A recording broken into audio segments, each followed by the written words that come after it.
ഞാൻ എഴുതിയൊരു കഥയാണ് ഇവിടെ പറയുന്നത്. വിവാഹിത. നട്ടുച്ചയാ. കുട്ടി എവിടേക്കാ? അതുവഴി വന്ന അമ്മമ്മ എന്നോട് തിരക്കി. ഒരു യാത്ര പോകുക അമ്മേ. ഇതിനിടെ നടന്നുകൊണ്ട് പെട്ടെന്ന് ഫോൺ എടുത്ത് രാജിയുടെ നമ്പറിൽ വിളിച്ചു. കുറച്ച് ദിവസം കൊണ്ട് വിളിക്കുക. എന്താ ഇവൾ ഫോൺ എടുക്കാത്തെ? അവളെ വിവാഹം കഴിഞ്ഞ ശേഷം നേരിട്ട് കണ്ടില്ല.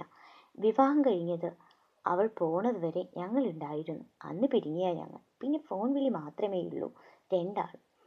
കുറച്ച് ദിവസമായി ഫോൺ വിളിയും കിട്ടുന്നില്ല. വീട്ടിൽ ലാൻഡ് ഫോണിൽ വിളിച്ചു, അതും റിങ് ആകുന്നില്ല. അവളെ മൊബൈൽ ഫോണും സ്വിച്ച് ഓഫ് ആണ്.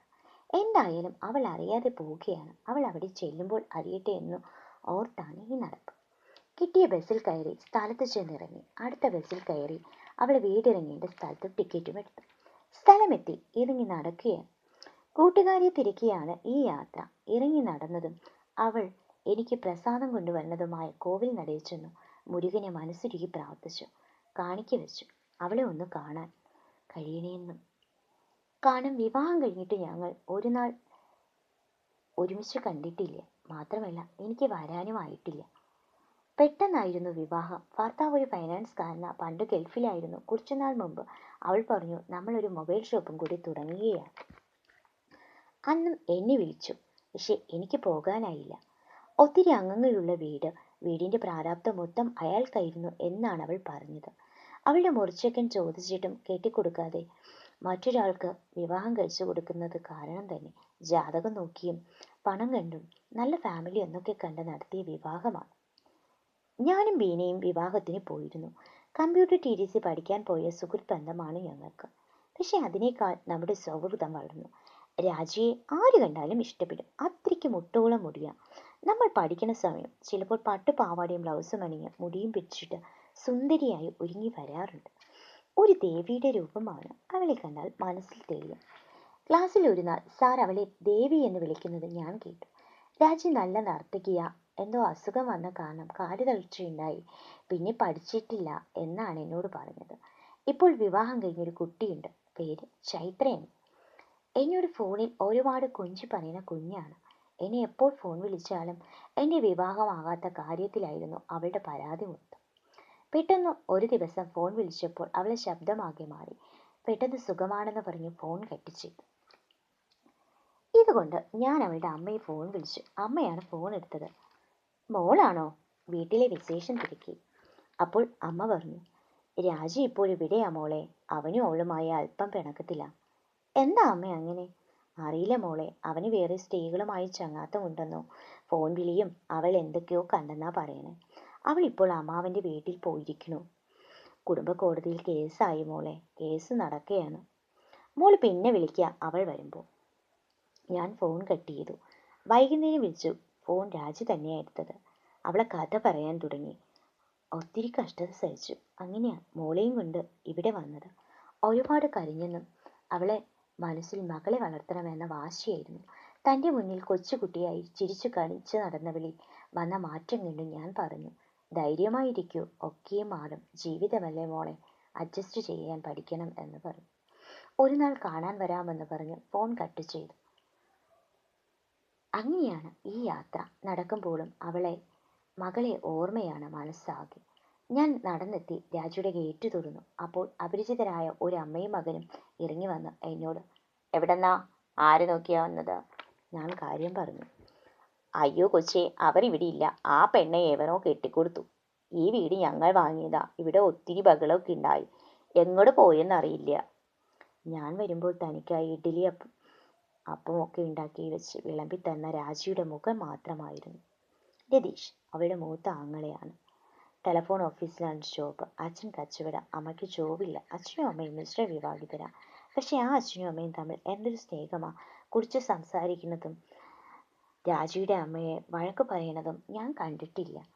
അമ്മ അതിസുന്ദരിയാണ്. അച്ഛൻ നല്ല കറുപ്പ. പക്ഷെ മക്കൾ രണ്ടുപേരും അമ്മയുടെ സൗന്ദര്യമുണ്ട്. അവളെ വിവാഹം കഴിഞ്ഞതോടെ അച്ഛനും അസുഖം കൂടി. കാരണം നേരത്തെ ഹാർട്ട് പേഷ്യൻ്റ് ആയിരുന്നു. അതാണ് പെട്ടെന്ന് അവളുടെ വിവാഹം എടുത്തതിന് കാരണം. അവൾക്ക് ഏജ് കുറവായിരുന്നു. അതുകൊണ്ട് ആ കുഞ്ഞിനെ അമ്മ ഏറ്റെടുത്തിട്ട് അവളെ മറ്റൊരാൾക്ക് വിവാഹം കഴിച്ചു കൊടുത്തതാണെന്ന് വേറൊരാൾ പറഞ്ഞു. അവൾ ഒരു തെറ്റും ചെയ്യാത്ത കുട്ടിയാ. ഒരാളുടെ പ്രേമം ഉണ്ടായതായി പോലും എനിക്കറിയില്ല.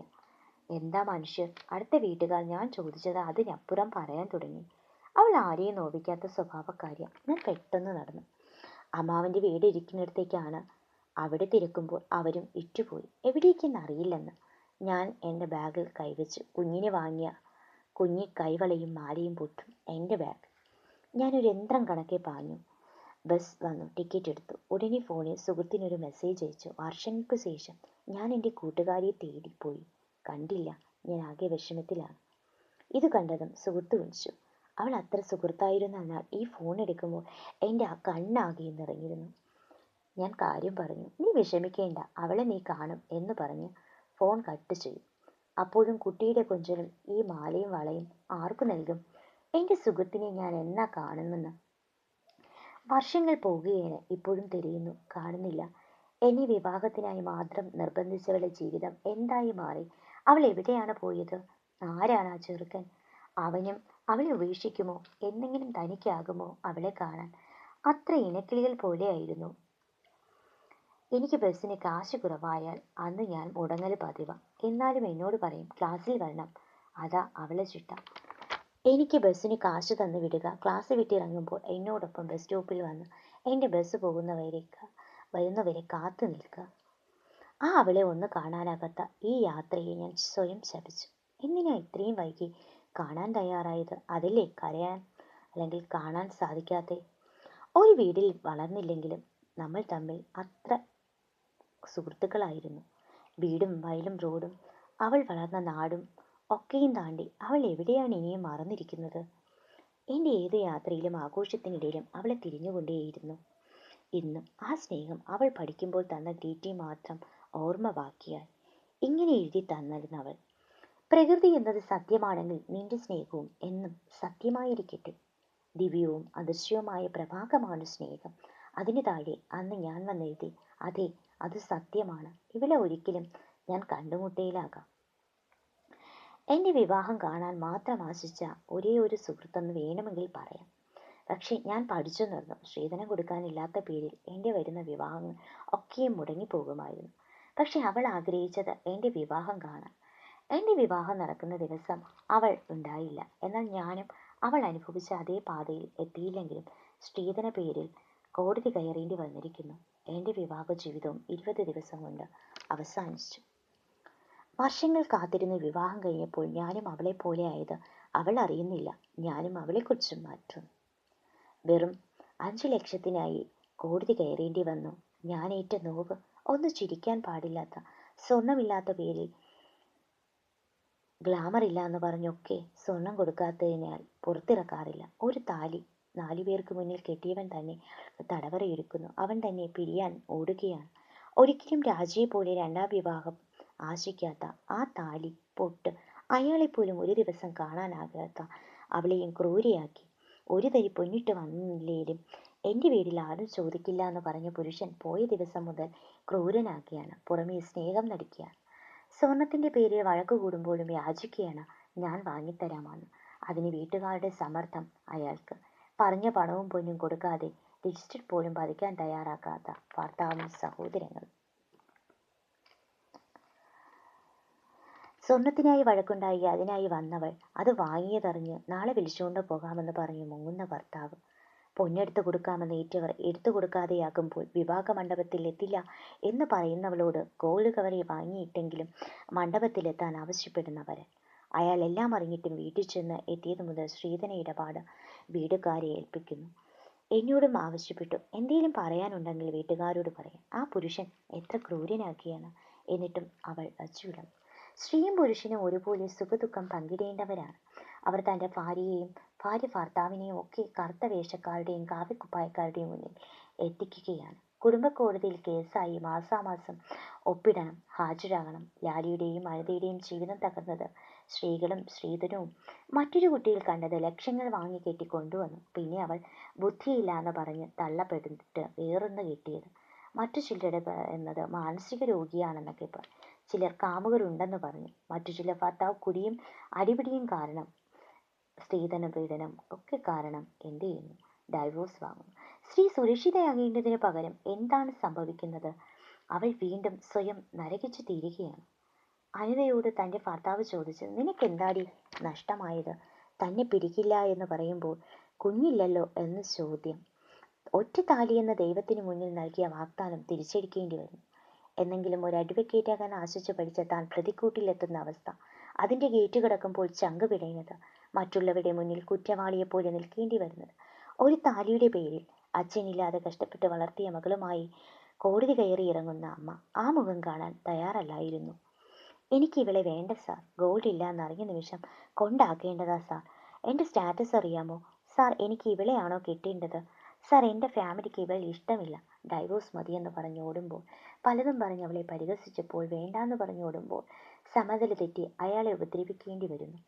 എന്നെ വിട്ടുകൊടുക്കല്ലേ മറ്റൊരാൾക്കെന്ന് പറഞ്ഞ് യാചിക്കുമ്പോൾ കൗൺസിലറോട്, വേണ്ട സാർ, അവൾ വേറെ കെട്ടിട്ടെ. അപ്പോൾ കൗൺസിലർ അയാൾക്ക് വേണ്ടെങ്കിൽ ഞങ്ങൾ എന്ത് ചെയ്യാനാകും?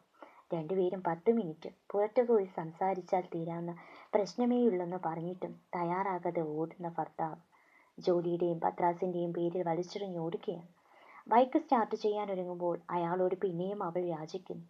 ആ വരവ് അവൾ അപമാനഭാരത്താൽ ബസ് സ്റ്റോപ്പിൽ മരിക്കാനായി എത്തുന്നു. എന്നിട്ട് അതിനാകാതെ അടുത്ത ബസ്സിൽ കയറി വീട്ടിലെത്തി. ആ വരവോടെ അവൾ അന്ന് ഉപേക്ഷിച്ചു. കേസ് പറയലും പിന്നെ കോർട്ടിൽ പോക്കും. ഞാൻ പിന്നെ പോയിട്ടില്ല.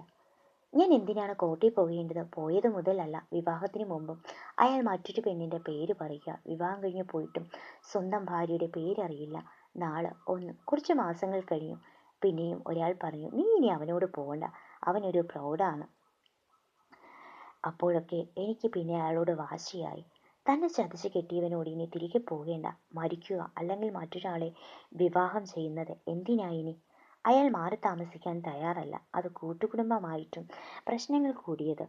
പലരും പറയും, മോളിനി പോണ്ട, അവൻ കള്ളൻ തന്നെയാ, മോളെ അവൻ കൊല്ലും, സൂക്ഷിച്ച് നടക്കണമെന്ന്. MA BEഡുകാരിയായ അനിതയ്ക്ക് ഒരു ഗവൺമെൻറ് ജോബ് ആയില്ല. PSC കോച്ചിങ് പോവുകയാണ്. ഒരു ജോലിയില്ലാത്ത ഫലം അനുഭവിച്ചു ആ വീട്ടിൽ. നാളെ എന്തെന്നറിയാതെ ജീവിതത്തിൽ ലക്ഷങ്ങൾ കടബാധ്യത അനുഭവിച്ച ജീവിതം അയാളോടൊപ്പം 20 ദിവസം. എല്ലാം ഒരു ദിവസം ആ കണ്ണീർ മാത്രം അണിഞ്ഞവളായി മാറി. സ്ത്രീധന പേരിൽ ആഹാരം പോലും ഉപേക്ഷിക്കേണ്ടി വന്നു. ഇതുപോലെ പലതരത്തിൽ വഴിയാധാരമാകുന്ന എത്രയെത്ര ജീവിതമാണ് നിരവധി പേരെ നമുക്കറിയാം. രാജിയും അനിതയും മാത്രം അനുഭവിച്ചതല്ല ജീവിതവേദനകൾ. സമൂഹത്തിൽ നിരവധി പേരുണ്ട്. ഇനി വിവാഹം കഴിഞ്ഞാൽ പണ്ട് സ്ത്രീ സുരക്ഷിതയാണ്, ഇന്ന് തിരിച്ചാണ് സംഭവിക്കുക. പകുതിയിലേറെ പേരും സ്ത്രീധന പ്രശ്നത്തിൽ മാത്രമല്ല മറ്റു പ്രശ്നങ്ങളിലാണ് വേർപിരിയുന്നത്. അനിതയുടെ അമ്മ മകളെ കല്യാണം കഴിച്ചു കൊടുക്കുമ്പോൾ പറഞ്ഞത്, കറുത്തയാൾക്ക് നല്ല മനസ്സുണ്ടെന്ന്. പുറമേ പുഞ്ചിരിച്ച് ഉള്ളിൽ ക്രൂരനായി മാറി. പത്രാസിനായി ഭാര്യയ്ക്കൊരു ഫോൺ കോൾ പോലും ഓഫീസ് ടൈം നിഷേധിച്ച് ആ ക്രൂരന് മുന്നിലെ സ്വപ്നം കടബാധ്യത തീർക്കുക, സ്വന്തമായി ഒരു ഭവനം, ഒരു ജോലി നേടുക, ഇതാണ് എൻ്റെ സ്വപ്നം. ഒരു സ്ത്രീയുടെ ജീവിതം സുരക്ഷിതമാകേണ്ടത് പുരുഷനിലാണ്. അവിടെ അവൾ പരാജിതയാകുമ്പോൾ, നിസ്സാരയായി നിങ്ങൾ വലിച്ചെറിയുമ്പോൾ അവൾ പിന്നെയും അഭയം തേടുന്നത് മറ്റൊരാണിനാണ്, അതും ഒരു പുരുഷനാണ്. അതും നിങ്ങൾ മറക്കാതിരിക്കുക. അവൾക്കും നിങ്ങൾക്കും വീണ്ടും മറ്റൊരാളെ വിവാഹം കഴിക്കേണ്ടി വരുന്നു. അങ്ങനെയെങ്കിൽ എന്തിനാണ് ഒരു പാവം കുട്ടിയെ നശിപ്പിക്കാൻ നാം ഒരുങ്ങുന്നത്? പണത്തിനും പത്രാസിനും അല്പം സുഖത്തിനും വേണ്ടി നിങ്ങളെ ഭാര്യമാരെ ഉപേക്ഷിക്കാതിരിക്കുക. വിവാഹമോചനം കൂടി വരുന്ന കാരണം പലതരമാകാം. എന്നാൽ ഒരു പെൺകുട്ടിയുടെ ജീവിതം തകർക്കാതിരിക്കുക. വിവാഹമോചന കേസുമായി കയറിയിറങ്ങിയാലാണ് അതിൻ്റെ വേദന അറിയുക. നിങ്ങൾക്ക് ജനിക്കുന്ന മക്കളെ പോലും ഇരുട്ടിൽ ആക്കുകയാണ്. ചിലർക്ക് കോടതി കയറാൻ യാതൊരു നാണക്കേടുമില്ല. ഇവിടെ അനിത പറയുന്നത്, കോർട്ട് കയറി ഭർത്താവിനെ നേടുന്നതിനേക്കാൾ അയാൾ താലി കെട്ടിക്കൊണ്ടുപോയത് മണ്ഡപത്തിൽ വെച്ചാണ്, കോർട്ടിനല്ല. അതുകൊണ്ട് കോടതി കയറ്റി സ്ത്രീധനം വാങ്ങിക്കൊണ്ടു പോകുന്ന ഭർത്താവിനേക്കാൾ നല്ലത് അയാളോട് പോകാതിരിക്കുന്നതാണ്.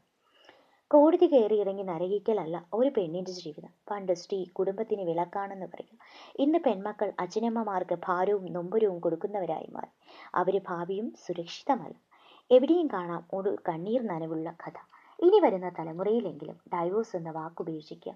ഒരിക്കലും മറ്റൊരു പെണ്ണിനായോ സ്വന്തം വീട്ടുകാർക്കായോ താലി കെട്ടിയ പെണ്ണിനെ കൊണ്ടുവരുന്നവളെ വലിച്ചെറിയാതിരിക്കുക. കുടുംബ കോടതികളിൽ കയറിയിറങ്ങാൻ ഒന്നുകൂടി ആലോചിക്കുക. അത് അനിവാര്യമാണോ എന്ന്. നമ്മൾ ആരായിരുന്നുവെന്ന് നമ്മളെ തന്നെ നമ്മൾ തിരിച്ചറിയുക. അത് നമ്മൾ മറക്കാതിരിക്കുക. നന്ദി my dear friends. Thank you.